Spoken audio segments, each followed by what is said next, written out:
Bonjour les docs, je reviens aujourd'hui dans une nouvelle vidéo qui va faire partie d'une série de vidéos à propos de l'anatomie. Notre objectif dans cette série, c'est de dessiner et apprendre l'anatomie. Let's go! Dans notre première vidéo, on va parler de la clavicule. Une petite définition, sa situation dans le corps humain, avec quoi elle s'articule, une description de ses faces, ses bords et ses extrémités. Et dernièrement, on va parler des insertions musculaires.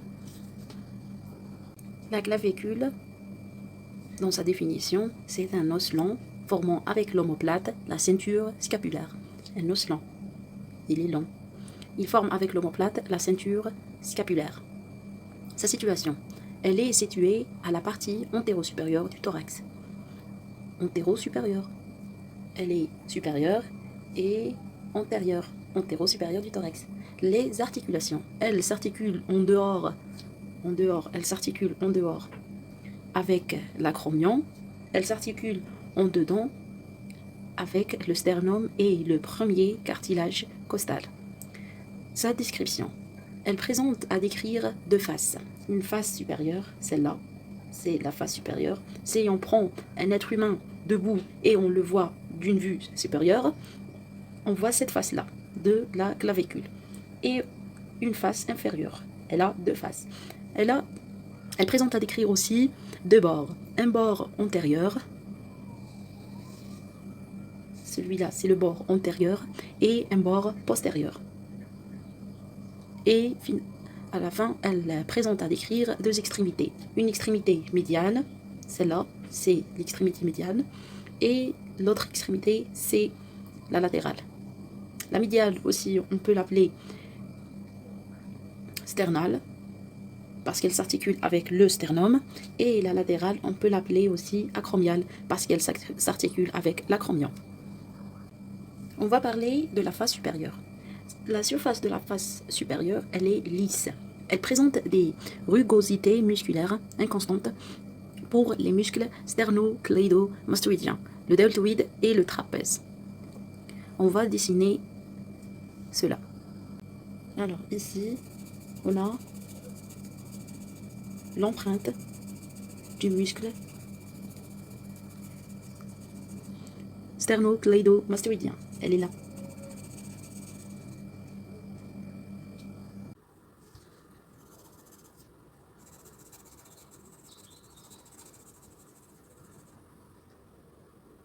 Ici, on a l'empreinte rigoureuse du sternocleidomastoïdien.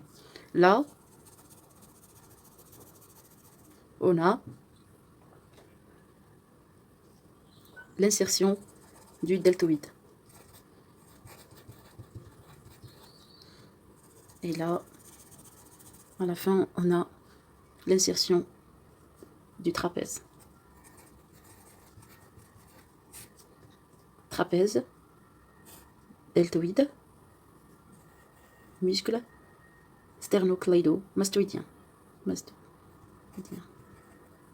C'est bon. Ça, c'est notre face supérieure.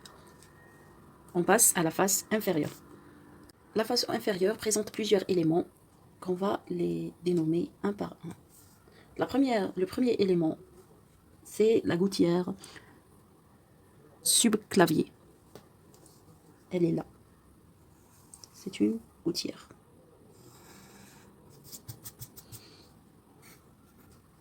Gouttière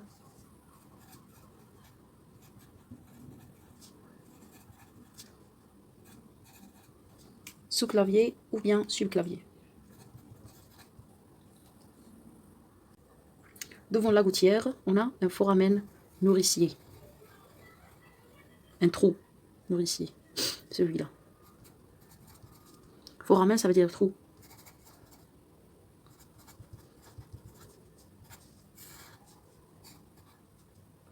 Après, là, avant la gouttière, on a une tubérosité costale pour l'insertion du ligament costoclaviculaire. Là, on a une ligne trapézoïde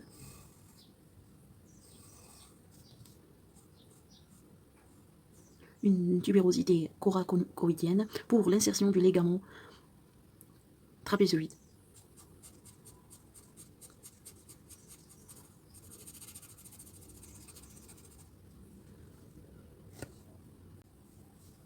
Et ici,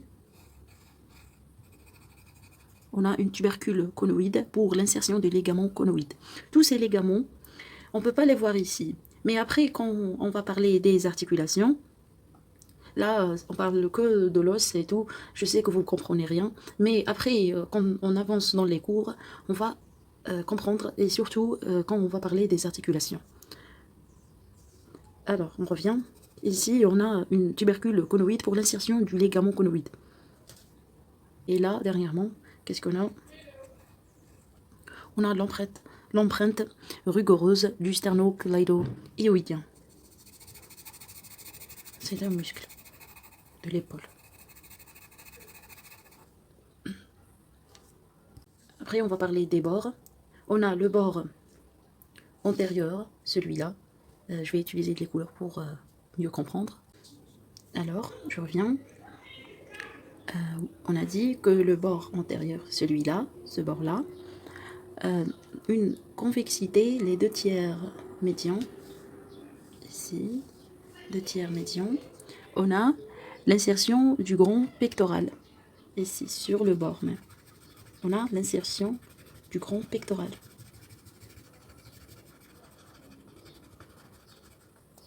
Alors, on va l'écrire. Le grand.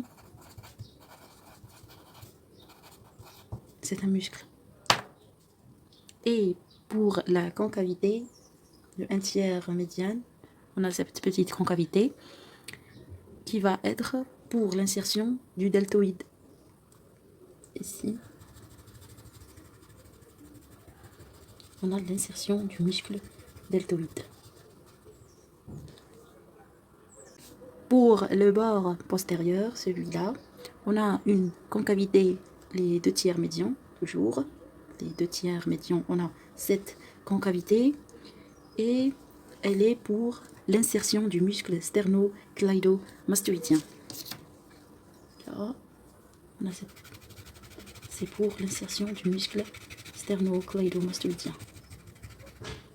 Ok. Et la convexité, le 1/3 latéral, c'est pour l'insertion du trapèze.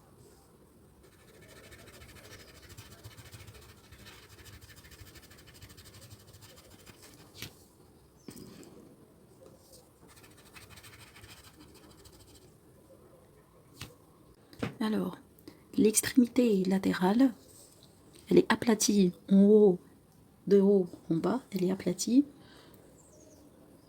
Elle présente une facette articulaire.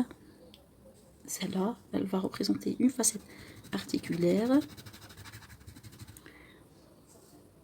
elliptique qui s'articule avec l'acromion.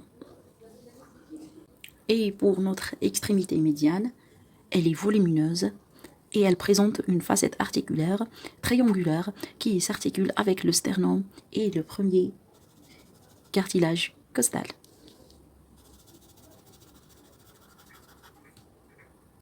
On a fini avec notre vidéo, mais pour résumer le tout, qu'est-ce qu'on a dans notre clavicule? On a une face supérieure et une face inférieure. On a deux bords, un bord postérieur et un bord antérieur.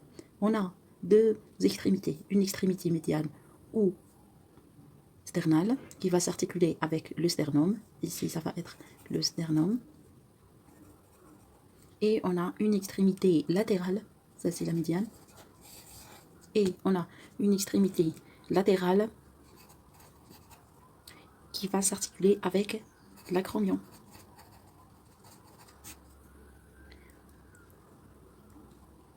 On a pour les insertions musculaires, dans la face supérieure, on a l'insertion du muscle sternocleidomastoïdien.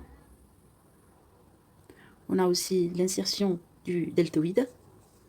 On a le trapèze, l'insertion du muscle trapèze. Pour la face inférieure, on a l'insertion du muscle subclaviculaire, ici dans la gouttière. Ici dans cette gouttière, on a l'insertion du muscle, comme le nom de la gouttière, c'est le muscle sous-clavier ou bien subclavier. Et aussi, on a l'insertion du sternocleido, ici, du sternocleido-hyoïdien.